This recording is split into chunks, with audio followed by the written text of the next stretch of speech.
Okay, so this is my tutorial to show how to sketch a cross-section on an OS map. So, as you can see here on this worksheet, you can see contour lines tell us how high the land is. When these lines basically join together, as you can see, for example, like everything on this outside circular line represents 20 meters. So for example, if I were standing on this line right here, then I would literally be on, as it says here, 40 meters. If you follow that line around and I was standing, for example, on this point, it would also be 40 meters high. You just follow that line around until you reach that contour number. Any spot height will tell you exactly what that height of the land is. So that dot is, for example, 132 meters on the map. So this is how you can basically read height on the land, is by following these contour lines.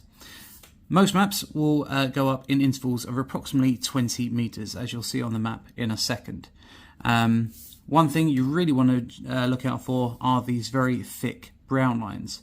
So these are what you call index contours. They won't mention these in the exam, but these are things you want to look out for. So the index contours, the reason why they're thick and brown is because they'll stand out to you. So unlike the other lighter brown lines, the thinner ones, which go up in 20s, these thick brown ones go up in approximately sometimes 50, sometimes 100.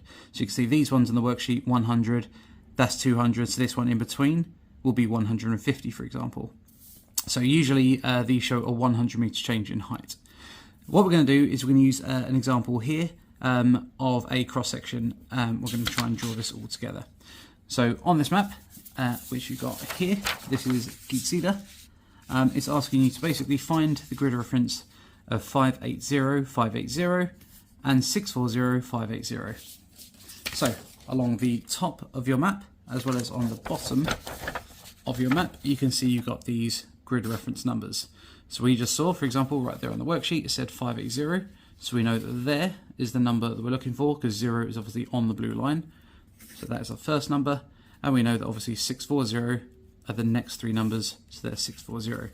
And we can see that this basically lines up quite nicely. So we're going to basically go and find out where this contour line, where this grid reference is. So we need to go and find this 580, and these will be the numbers on the right hand side. So what I've done is, you can see right here that I found 580, 640, and then obviously gone up and found the 580 line there. So what I've done is I've just folded my map to make it nice and easy, not look at any more distractions, and I've even highlighted that line right there. And this is basically what this is. So if I was to look, rather than an overhead view of this map, if I was to look at it at a cross section, as in through the land, I could see I'm looking at the top of the hill, going down the hill, and then something's going to happen here. And the examiner is asking us to basically complete this cross section. So we're going to essentially draw our little highlighter line to make it very easy for us to do this in the exam, and we're going to try and basically see what clues we can find on this map. The biggest clues by far, because there's not many numbers on this map, but near to our map we can see there's 1394. So just off of the map we know that obviously the map goes up to a peak of nearly 1,400 meters. Obviously this is right because we can see that off to the side the mountain would continue to go up until 1,400, but that's irrelevant to us. We're focusing on everything that is east of this line here. So we can see that clearly the mountain is going down. These numbers are going to go down. The only number that we've got handy to us is this number right here. You can see the triangle, which represents basically a triangulation pillar of 1,021 meters. And then obviously the lines then keep on going until you reach the end of this 640, until it reaches this either lake or this river. We're not really sure what it is, because obviously we can't see if it's a river course or if it's a lake. Anyway, what we need to do is essentially see if we can complete this part of the map. So what we're going to do is we're going to line this up, and one way we can do this is be quite clever. I would always recommend to my students to fold the exam paper and to basically place this right on top of our map. So there we go. You can see that when I line this up quite nicely, we've got our highlighted line that we're going to be looking at, and we've also got obviously our crest section that we need to complete. So what we can see is that basically we need to fill in this void, and we can see just below the blue line there's this peak of 1021, but it's below the blue line. But what we can see is this thicker brown line. So what that basically means is this thicker brown line, if the tiny thin brown line around that triangle is basically going up in multiples of 20, therefore this must be 1020, this first brown line around the triangle. If the contour intervals are going in intervals of 20 meters, as we saw earlier on our worksheet, then therefore this thicker brown line right here around Mittwolle must be 1000 meters, because it's gone 1021 at the peak, 1020, so therefore this must be 1000 meters. So because this it crosses our blue line, what we can safely say once we line this up, then we want to grab our ruler.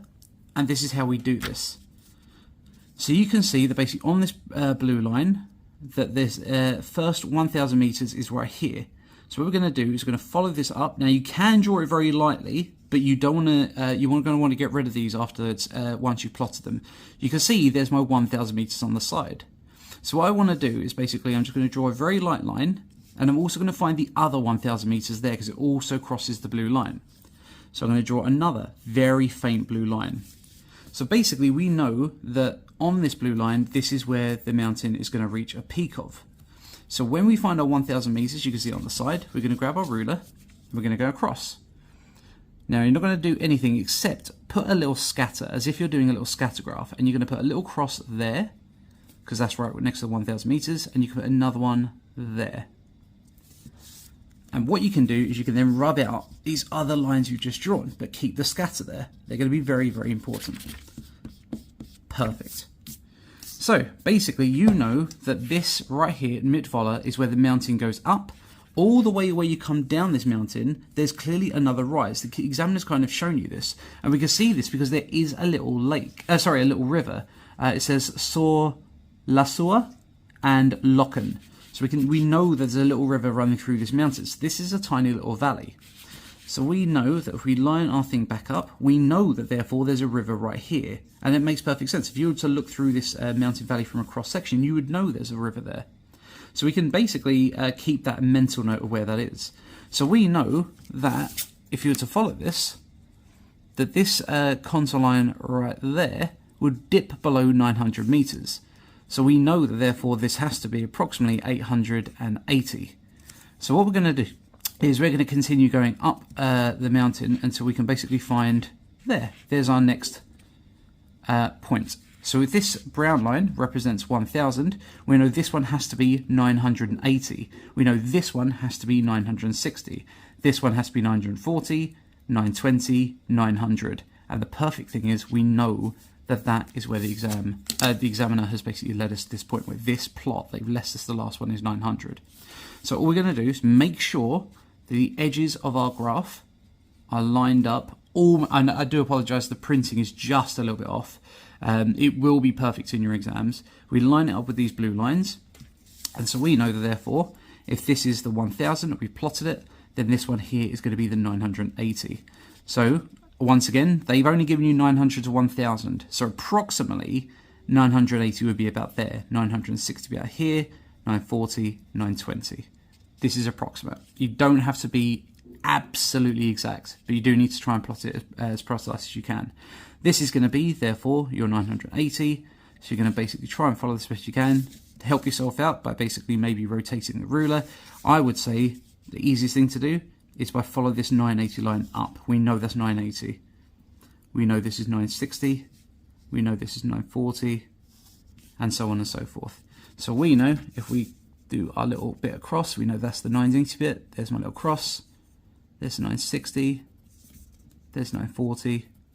And so I know that my line, I'm going to draw the line at the end, I'm not going to do it just now, is going to go all the way up, and it's going to cross over, and it's going to come back down this way. Now, technically, you should, for accuracy purposes, try and complete the rest of these by following the contour lines, because they're not there to trick you, but there might be, for example, another rise in the mountain, or there might be a severe dip and it might rise again. But as you can see along this blue line that we've highlighted earlier, from the top of that mountain Mittwolle, you can see that it very steeply goes 980, 960, 940, and then there's the 900 line. And then you can see basically goes off to the side where it goes down to 800, just above 800 there. So what we can do now is we can rub these lines out, because we are certain that the mountain is going to go above the 1000. It peaks at, so when it crosses this blue line, we can see it's just below 1020. So we know that basically it's just going to go over the 1000 mark. So we know that it's going to peak just about here in the center. And then all we can do, well, not all we can do, we can continue doing the scatter, the plots all the way to the other side. There's no need though. So we can follow that through nice and neatly and basically go all the way to the other side. And as you can see on your map right there, that this would be correct, because you can see after this 1000, then you got the 900, and it continues down until you reach the water there. So that is essentially what your map should end up looking like. And I'll show you the mark scheme in a second. So once you then got your cross section finished, you then got two little other questions. So the question says on figure 1.2, use an arrow to show Voldalen. So we need to find out where this is. I've botched that pronunciation, but we look on our map and we say, where is Voldalen? The other one is Midtvolle. So you can see these two places are named there, Voldalen and Midtvolle. So we look and we found Midtvolle, so we know that's the mountain peak, so it has to be directly above. So let's do that one first, even though it's the second one, because we found it very, very straight away. So all you got to do, find Midtvolle, the peak, the mountain, which is a triangle, go up to the top, and you can see right there, what we're going to do is you draw an arrow directly down pointing at that. Make it very clear to the examiner that that is the arrow pointing exactly where it is. And so all you've got to do to the examiner is, it says use a labelled arrow to show the position of Midtvolle. So you write on your sheet of paper, on your exam paper, Midtvolle. Ta-da, just like that. And then we've got to find Voldalen. So, where is Voldalen? You have a look along this line and you can see there it is. So Voldalen is clearly the name of the river. So what we need to do is be very clever, and we need to obviously find out where the river is. It's right there. And so what we need to do is basically go and plot that all the way up from that point. So River Voldalen, put our map back over. Voldalen is here, there's the river. And lo and behold, it makes perfect sense, because look, it's at the bottom of the valley.